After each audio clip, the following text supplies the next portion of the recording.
I got you. Jeremiah, thanks for joining us today. No problem. Ooh, we will begin today with Ross Martin. So, Ross, lead us off. Hey, Jeremiah, with Virginia Tech's strong run game, I was wondering, what are the keys that you're looking at to stop the run? And in general, what have y'all done that's been successful in stopping the run so far this season? I think it's just going back to our basics and stay communicating on their shifts and their jet motions. They have a lot of swinging parts in their offense, so I think the key for us this week is just really the communication, because they have a lot of moving parts in their jet game and their power game with the QB. What's worked well for y'all, you think, so far in stopping the run? What do you think you've done well with the front seven? Oh, I think it was just heating them up with our blitzes, our exotic blitzes, that the new packages we put in this fall camp have been working really good for us these past 2 weeks. So I think the exotic blitzes that we put in this fall camp have really helped us this season. Thank you. All right, let's go to Greg Barnes. Hey, Jeremiah, to kind of build off of that, Virginia Tech's running back Khalil Herbert's averaging like 12.5 yards per carry. How much of that is him just running through big holes, and how much of it is him kind of fighting through tackles and making it difficult on the defense?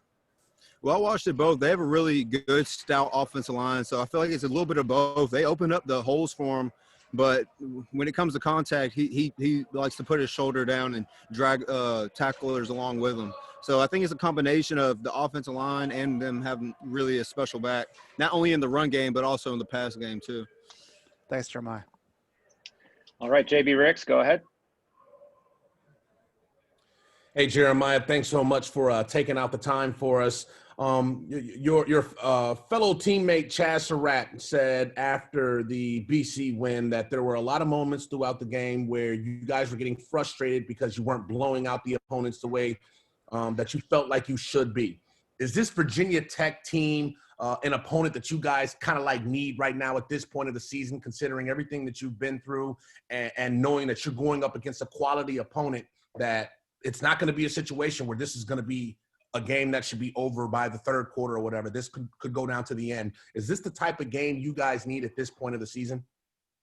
I mean, absolutely. I think we need to look at every single game the same, week in and week out, because one loss during this college football season can be tragic. It could end up taking us out of the seeding for the ACC championship that's ultimately our goal. So, I mean, yeah, I think it's an important win. It's as important as the very next one.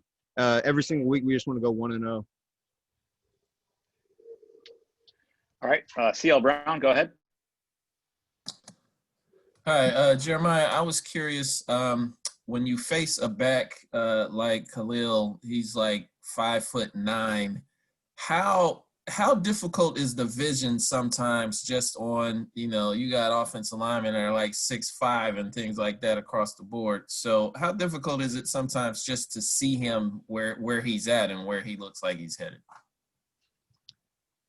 I think it's really difficult, but throughout these past couple of years of being on the team, I mean, we got Michael Carter on our team, a fast, short scat back. So I think on defense, I think we have plenty of reps with it, especially with Michael Carter back in the back. I don't know if you're going to get a better 5'8" back in the country than what Mike's giving you. So, I mean, yeah, the size of the back definitely matters, but I think reading the offensive line's steps and their get off is something that we're going to have to be keyed into this week.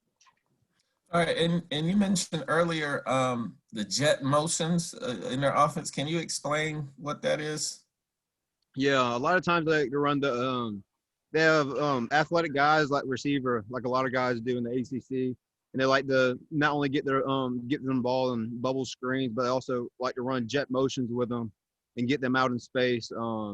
They like to motion them from the boundary, from the slot, from the X receiver. So that's what I was talking about, a lot of moving parts with their jet motions. And sometimes they don't get the ball. Sometimes it's two separate plays in one. Sometimes they'll fake the jet and run a QB power or inside zone. So you just got to be cued in, and whoever's on the one side of the ball and whoever's on the other side of the ball just have to stay in their gaps and play their responsibility.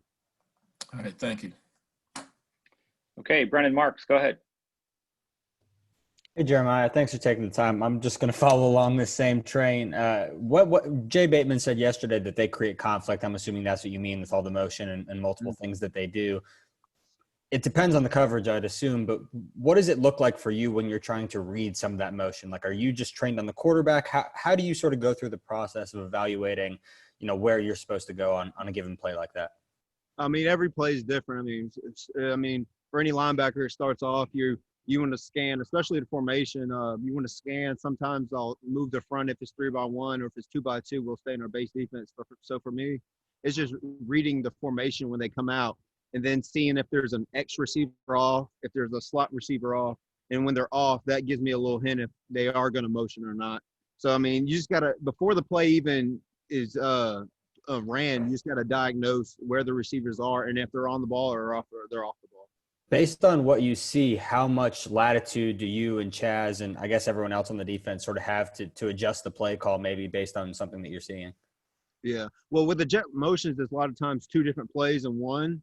So really the defense is split in half, and really it's one person misfits. It can be an explosive play. So each people on both sides of the ball just need to stay in their gaps and play their responsibility, and don't get too anxious and hop out of the gaps and let them bust them. So as long as everybody communicates and stays in their gaps, I think we'll be in great shape. Thank you.